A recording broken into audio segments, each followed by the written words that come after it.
살아가면서 많은 사람들이 어디에서 가장 많은 시간을 보내겠습니까? 아마 가정일 거예요. 그리고 그 두 번째는 직장일 겁니다. 어떤 사람 물론 가정보다 직장에서 훨씬 더 정말 일터에서 많은 시간을 보내고 있는 분들도 계실 거예요. 어쨌든 사람이 살아가면서 정말 이 일터는 너무나 소중합니다. 그 일터를 통해서 정말 보람된 자신의 인생이 만들어지고 있기 때문에 그렇죠. 그래서 사람들이 누구나 다 이렇게 사람들을 처음 만나게 되면 이분이 무슨 일을 하고 있을까, 또 어떤 직업을 가지고 있을까 궁금해서 무슨 일 하시죠 하고 물어보곤 하죠. 내가 하는 그 일이 정말 평생 축복이 될 수 있다면 얼마나 좋겠습니까? 여러분이 하는 그 일이 정말 내 삶에 보람된 삶, 의미 있는 삶을 만들 수도 있고, 또 어떤 사람은 정말 자신의 그 삶에 할 수 없이 삶을 영위하기 위해서 억지로 마지못해서 정말 일하는 그런 경우도 있을 수 있을 거예요. 그런데 정말 우리 크리스천들은 이 성경적 직업관을 분명히 알아야 되는 것입니다. 하나님께서 왜 우리에게 이런 일터를 허락하셨나, 내가 왜 이 일을 해야 되지 하는 것에 대한 이 분명한 이 성경적 직업관을 가져야만 우리는 정말 하나님 뜻대로 하나님이 기뻐하시는 일을 할 수 있는 거예요. 자, 오늘 이 본문 말씀은 바로 이 요엘 선지자, 이 요엘 선지자는 이 죄로 인해서 이 유다 백성들이 그 하나님의 징계를 받아서 모든 생업장에 엄청난 시험과 환난을 겪고 있을 때, 너무너무 힘든 어려운 일을 겪을 때 어떻게 하면은 회복될 수 있느냐, 어떻게 하면은 그 일터가 형통할 수 있느냐 하는 이 회복될 수 있는 메시지를 전하고 있습니다. 정말 우리 성도님들의 생업장을 축복하면서 다시 한번 여러분들의 그 일터를 돌아보면서 여러분들은 정말 성경적 직업관, 이 성경적 물질관을 가지고 하나님 앞에 바르게 기업을 운영하고 있는지, 그리고 만일 오늘 이 말씀을 듣는 성도님들 가운데 너무 경제적으로 어렵고 힘들고 정말 이 나의 일터가 너무 힘든 문제들이 많아서 고민하는 그러한 기도 제목들을 가지고 있는 분들이 계시다면 오늘 이 말씀이 여러분들에게 해답을 얻는 시간이 되시길 바랍니다. 그래서 오늘 이 말씀을 통해서 일터가 형통할 수 있는 이 성경적 비결을 하나님께로부터 받을 수 있다면 여러분의 삶 가운데 놀라운 하나님의 역사가 있을 줄로 믿습니다. 자, 그러면 어떻게 정말 하나님께서 이렇게 어려운 환경 가운데 있는 일터에 은혜를 베풀어 주시고 회복시켜 주시고 놀라운 부흥을 주시고 형통케 하시는 이런 은혜를 주시느냐? 반드시 오늘 이 말씀 가운데 그 성경적 원리가 있어요. 그래서 그 말씀을 잘 정리하시고 이 말씀대로 순종하면 하나님께서 이스라엘 백성들을 다시 회복시켜 주셨던 은혜를 여러분의 생업장에 놀라운 하나님의 축복하심으로 회복의 역사, 그리고 부흥의 역사, 그리고 형통한 은혜를 주실 줄로 믿습니다. 그 첫째는 가난과 물질의 고난 가운데서도 주님을 바라보아야 한다 하는 겁니다.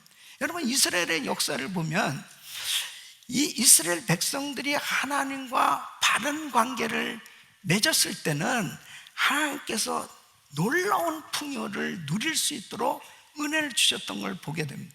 그런데 이 이스라엘 백성들이 하나님에게서 멀어질 때, 불순종할 때, 우상 숭배하고 그리고 하나님 마음을 아프게 할 때는 하나님이 사랑하셔서 징계를 주시는 걸 보게 돼요. 그 징계는 아픈 거예요. 그 징계가 가난으로, 궁핍으로, 경제적인 환난으로, 어려움으로 그렇게 경험되도록 하실 때가 있습니다. 그런데 그런 모든 것들이 하나님께서 주시는 징계로 이제 끝장났다, 망했다, 힘들다, 어렵다 그러다 하더라도 하나님께서 회복의 은혜를 주시면 한순간에도 다 회복되는 거예요. 그러니까 요엘서 2장 26절 오늘 이 본문에 보면 너희는 먹되 풍족히 먹고 너희를 기 대접한 너희 하나님 여호와 이름을 찬송할지라 내 백성이 영영이 수치를 당치 아니하리로다 그랬습니다. 그러니까 하나님이 이렇게 엄청난 재앙 가운데서 모든 걸 다 잃어버렸는데 하나님이 은혜를 주시면 회복될 수 있다는 거죠. 그러니까 우리는 지금 만일 환난과 시험과 어려움 가운데서 경제적인 곤란함을 겪고 있다면 이 시간 주님을 찾아야 된다는 거예요. 사람들을 찾아다니고 돈 빌리러 다니고 그리고 불평하고 원망하면서 세상을 방황할 것이 아니고 하나님 앞에 나와라는 거예요. 하나님을 찾으라는 거예요. 자 보세요. 이스라엘 백성들이 왜 이렇게 기근과 전쟁을 통해서 어려운 일을 당하게 되었는가? 왜 이스라엘 백성들에게 이런 어려운 일을 하나님이 허락하셨는가? 바로 이 요엘 선지자는 그 원인에 대해서 지금 말씀을 하고 있어요. 지금 이 이스라엘 백성들 가운데 농사를 짓는 사람들에게 있어서는 이 농작물은 너무 소중한 열매요 재산이잖아요. 그런데 요엘서 1장 4절에 보면 팥종이가 남긴 것을 메뚜기가 먹고 메뚜기가 남긴 것을 늑이 먹고 늑이 남긴 것을 황충이 먹었도다 그랬습니다. 자, 팥종이, 메뚜기, 늑, 황충은 다 이 메뚜기과에 속한 이 곤충들입니다. 그러니까 팥종이가 와서 농작물을 해야 하는 거예요.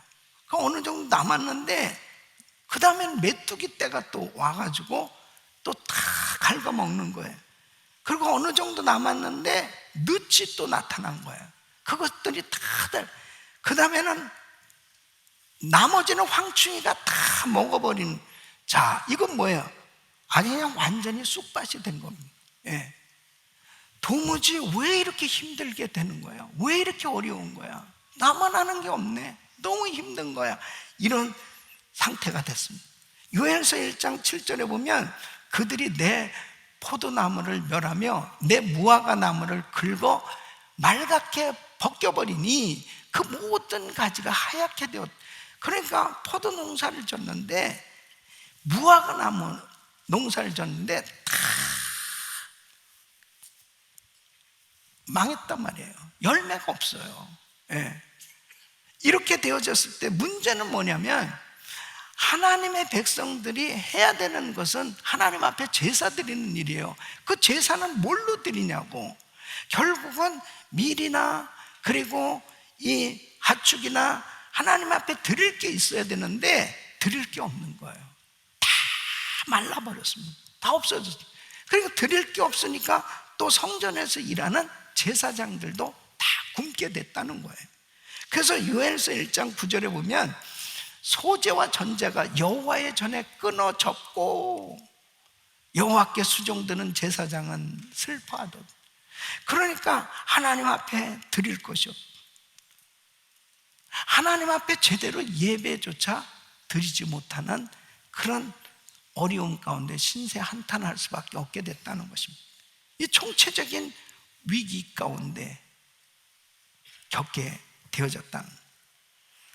요엘서 1장 18절을 보면 가축이 울부짖고 소떼가 소란하니 이는 꼴이 없음이라 양떼도 피곤하도다. 그러니까 가축들까지 다 어려움을 겪는 이 농부들 그리고 가축 이 모든 어려움 가운데서 경제 공황을 겪고 있다는 것입니다.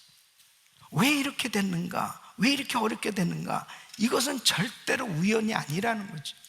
이 원인이 있다는 거죠. 그래서 요엘 선지자는 하나님 앞에 기도하는 가운데 이 하나님이 내리신 재앙이구나 하는 사실을 깨닫고 바로 이 재앙의 원인과 그리고 어떻게 하면 해결책에 대해서 하나님 앞에 기도하면서 하나님이 주신 은혜로 이 모든 것이 회복될 수 있음을 말씀하고 있습니다. 하나님께서 회복시켜 주실 수 있는 것이죠. 그래서 시편 50편 15절에 환난 날에 나를 부르라 내가 너를 건지리니 네가 나를 영화롭게 하리로다. 여러분, 이런 환난을 당할 때 절대로 세상적인 생각 가지고 인간적인 생각 가지고 이 문제를 해결하려고 하면 절대 해결 안 돼요. 절대 해결 안 됩니다. 여러분, 사무엘하 21장에 보면은 다윗 왕 시대에 3년 동안이나 기근이 계속해서 지속됐습니다. 1년도 아니고 2년도 아니고 3년. 여러분, 우리가 팬데믹도 3년을 지내보니까 어떻습니까? 정말 힘들었잖아요. 그때에 다윗은 이런 재앙의 문제를 바로 영적인 차원에서 해결하려고 했습니다. 이게 참 놀라운 은혜인 거예요.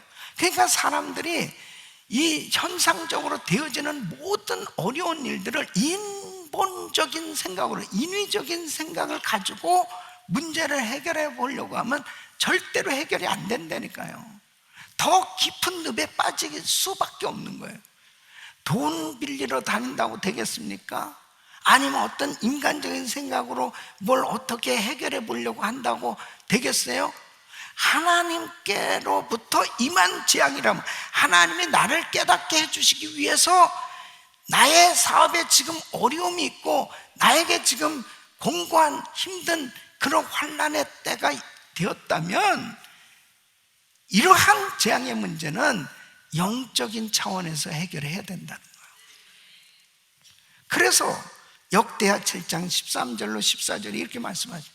혹 내가 하늘을 닫고 비를 내리지 아니하거나 혹 메뚜기로 토산을 먹게 하거나 혹 연병으로 전염병으로 내 백성 가운데 유행하게 할 때에 내 이름으로 일컫는 내 백성이 그 악한 길에서 떠나 스스로 겸비하고 기도하여 내 얼굴을 구하면 내가 하늘에서 듣고 그 죄를 사하고 그 땅을 고칠지라. 그래서 여러분, 이 땅을 고쳐주실 수 있는 분은 하나님이세요. 나의 삶의 문제를, 근본적인 문제를 해결해 주실 분은 오직 하나님이십니다. 믿습니까? 그 하나님께서 여러분의 사업장에 은혜를 주셔야 되는 거예요. 고린도후서 8장 9절에 보면 우리 주 예수 그리스도의 은혜를 너희가 알거니와 부유하신 자로서 너희를 위하여 가난하게 되심은 그의 가난함을 인하여 너희로 부유케 하려 하심이니라. 하나님은 우리가 부유케 되어지기를 원하세요. 하나님은 우리 성도님들의 삶에 은혜를 주셔서 부유한 인생이 되기를 원하세요. 이것이 하나님의 본심입니다. 하나님은 부유하신 자로서 하나님이세요. 그런데 우리 예수님이 이 땅에 가장 가난하고 가장 힘들고 어렵게 그렇게 사셨어요. 그렇게 가난하게 사신 그 이유가 뭐예요? 예수 믿는 우리를 부유케 하려 하심이라. 이게 복음이에요. 바로 우리 예수님께서 우리에게 이런 놀라운 부유를 주시기 원하시는 것이 주님의 심정인데 왜 우리 삶 가운데 때로는 절망적일 수밖에 없는 그런 경제적인 힘들고 어려움을 때로는 허락하실 때도 있어요. 그때가 바로 하나님을 찾을 때란 말이에요. 하나님을 바라볼 때란 말이에요. 너무 내가 돈 물질 세상만 바라보면서 잔뜩 땅만 바라보면서 살 때 주님이 때로는 야, 너 나 좀 바라봐라. 너 나 좀 볼 수 없겠니? 예? 하나님이 사랑하는 사람일수록 더 주님은 나를 좀 바라보라는 거예요. 여러분, 그렇게 시험과 환난과 그 어려운 가운데서 하나님을 찾아야 되는데도 불구하고 하나님을 찾지 아니할 때 우리 하나님이 얼마나 마음 아파하시겠네요. 하나님의 얼굴을 구하십시오.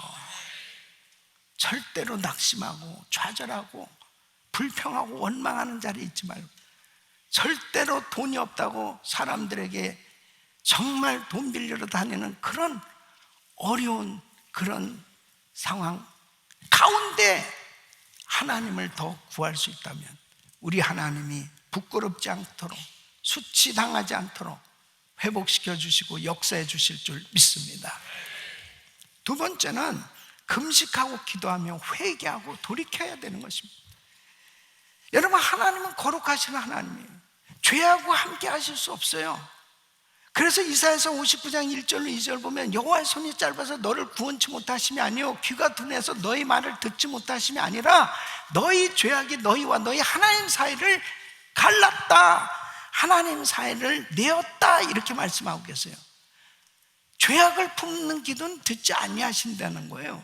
그러니까 요엘 선지자를 통해서 이 이스라엘 백성들에게 야, 지금 이 가뭄과 병충해의 재앙은 바로 하나님께로 임한 재앙이라면 그 죄악을 가지고는 해결할 수 없지 않느냐.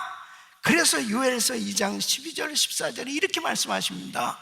여호와의 말씀에 너희는 이제라도 금식하며 울며 애통하고 마음을 다하여 내게로 돌아오라 하셨나니, 내게로 돌아오라는 거예요. 너희는 옷을 찢지 말고 마음을 찢고 너희 하나님 여호와께로 돌아올지어다.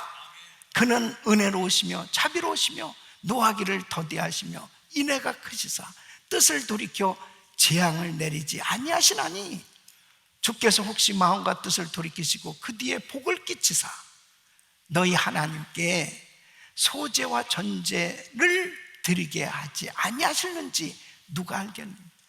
지금은 아무것도 없어서 하나님 앞에 제사를 드릴 것도 없고 재물도 없고 아무것도 없는 그런 상황이 있지만 하나님 앞에 이제라도 회개하고 돌이켜고 하나님 앞에 금식하고 기도하며 하나님 앞에 돌이키면 하나님께서 회복을 시켜주시면 하나님 앞에 다시 풍성하게 드릴 수 있도록 그렇게 해주시지 않겠느냐, 이렇게 말씀하고 있습니다.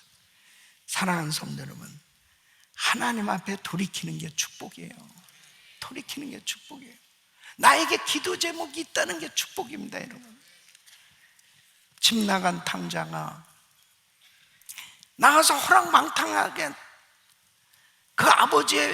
그 아버지로부터 받은 이 유산 그냥 다 날렸습니다. 그 아버지 집으로 돌아가기가 너무 민망하고 수치스럽고 부끄럽고 창피하고, 그러나 어쩔 수 없어요. 살아야 되니까 할 수 없이 그냥 아들이라 여기지 마시고 품꾼 중에 하나로 그냥 여겨주세요, 이런 마음으로 아버지 집에 왔는데 아버지는 그 아들을 기다렸다는 듯이 기다렸죠. 그렇게 안아주시고 살찐 송아지를 잡아서 잔치를 벌이고 금가락지를 끼워주고 그렇게 좋아하는 그 아버지가 우리가 믿는 하나님이십니다. 내가 비록 실수하고 잘못하고 그래서 다 모든 걸 잃어버렸다 할지라도 지금이라도 다시 돌이켜서 아버지 앞으로 나오면, 하나님께로부터 하나님께로 나오면 우리 하나님은 두 팔을 벌리시고 나를 받아주시고 회복시켜 주실 줄로 믿습니다. 요엘서 2장 15절로 17절에 이렇게 말씀하십니다. 너희는 시온에서 나팔을 부르고 거룩한 금식일을 정하고 성회를 선포하고 백성을 모아 그 회를 거룩하게 하고 장로를 모으며 소아와 젖먹는 자를 모으며 신랑을 그 방에서 나오게 하며 신부도 그 골방에서 나오게 하고, 여호와께 수종드는 제사장들은 낭실과 단 사이에서 울며 이르기를 여호와여 주의 백성을 긍휼히 여기소서. 주의 기업으로 욕되게 하여 열국들로 그들을 관할하지 못하게 하옵소서. 어찌하여 이방인으로 그들의 하나님이 어디 있느냐 말하게 하겠나이까 할지어다. 하나님, 덕이 안 됩니다. 내가 망한다면, 내 사업장이 망한다면 하나님 영광 가리는 겁니다. 믿지 않는 사람들이 뭐라고 그러겠어요? 하나님, 안 됩니다. 하나님이 어디 있느냐고 그럴 거 아니에요. 네가 믿는 하나님 어디 있냐고 그럴 거 아니에요. 하나님 영광 가린다. 하나님의 이름이 멸시받는 이런 일이 일어나지 않도록 하나님 긍휼을 베풀어 주세요. 이렇게 기도할 때 하나님의 은혜로 회복시켜 주시지 않겠느냐 하는 것입니다. 성도님들의 사업장이 잘 돼야 돼요. 하나님의 영광을 위해서 잘 돼야 됩니다. 여러분의 생업장에 하나님의 그 부으시는 은혜로 형통케 되어지는 것, 이것이 하나님의 뜻이에요.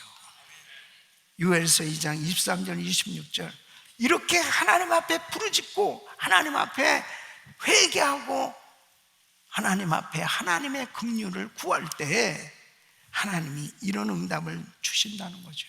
시온의 자녀들아, 너희는 너희의 하나님 여호와로 인하여 기뻐하며 즐거워할지어다.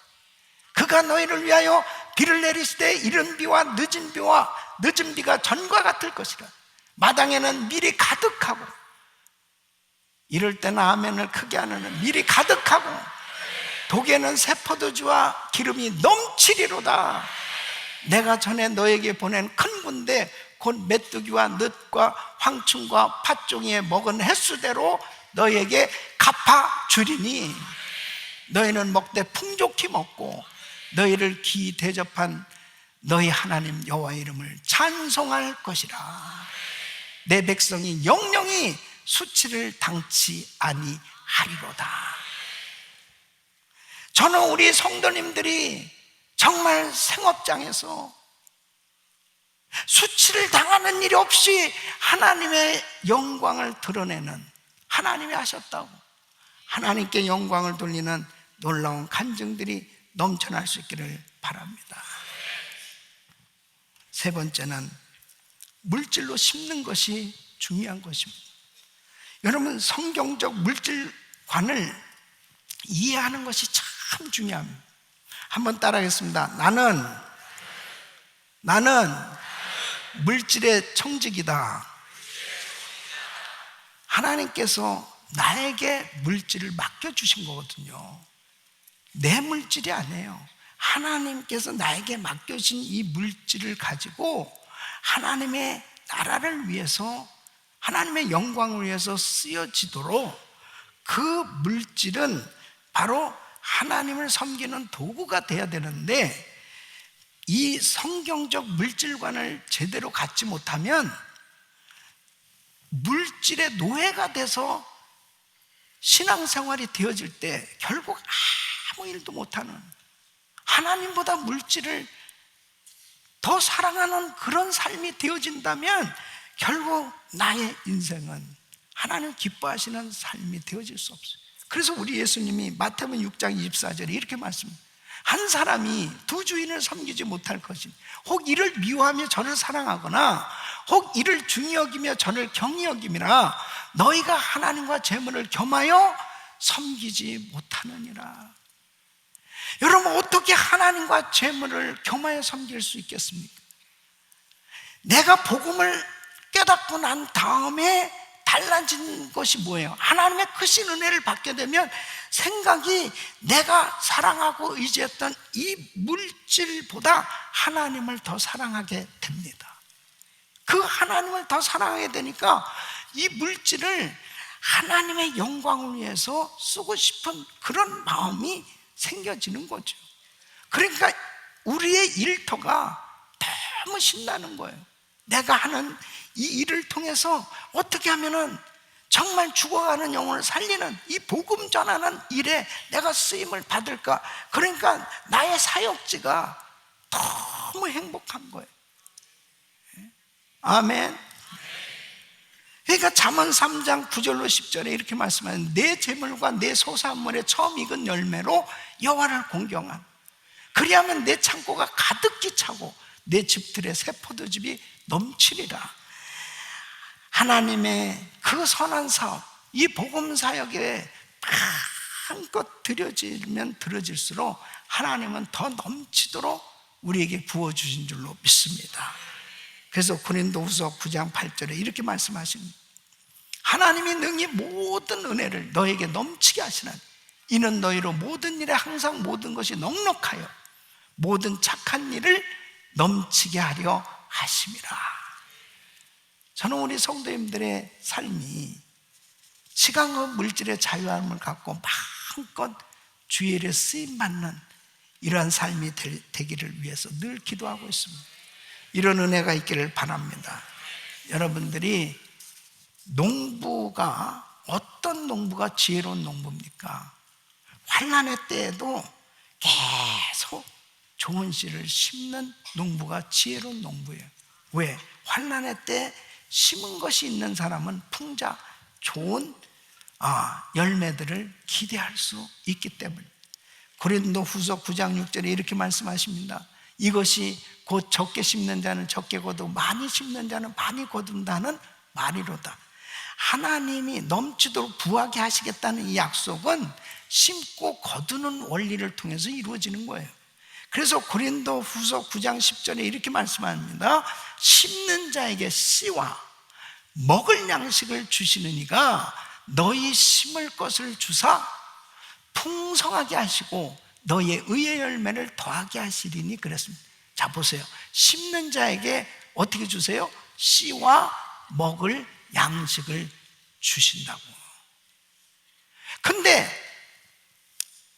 환난의 때에 어리석은 농부는 그 씨는 먹으면 안 되는데 씨까지 먹어버립니다.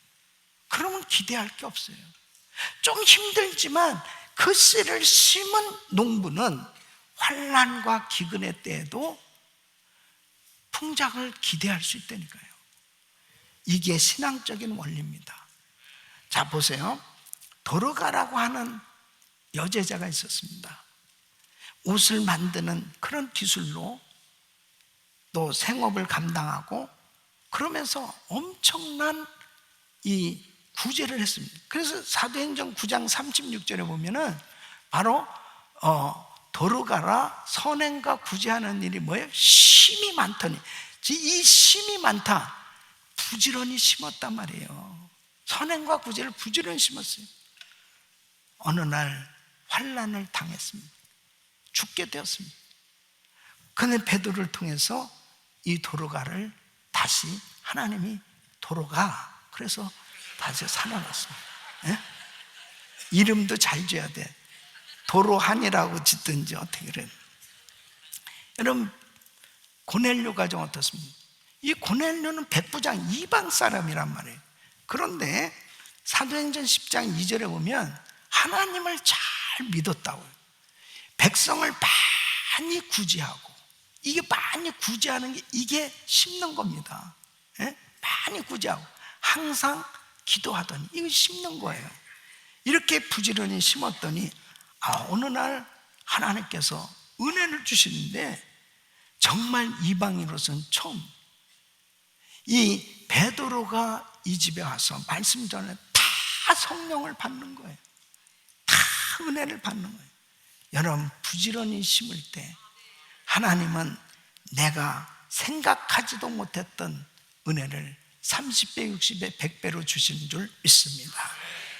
사랑하는 성도 여러분, 여러분들의 삶이 지금 부지런히 심는 삶이라면 그것은 참 지금은 눈에 보이는 게 없는 것 같아도요, 결국은 여러분이 웃을 날이 있고 정말 하나님께 영광 돌릴 날이 있고 그리고 하나님께 감사할 날이 있을 줄로 믿습니다.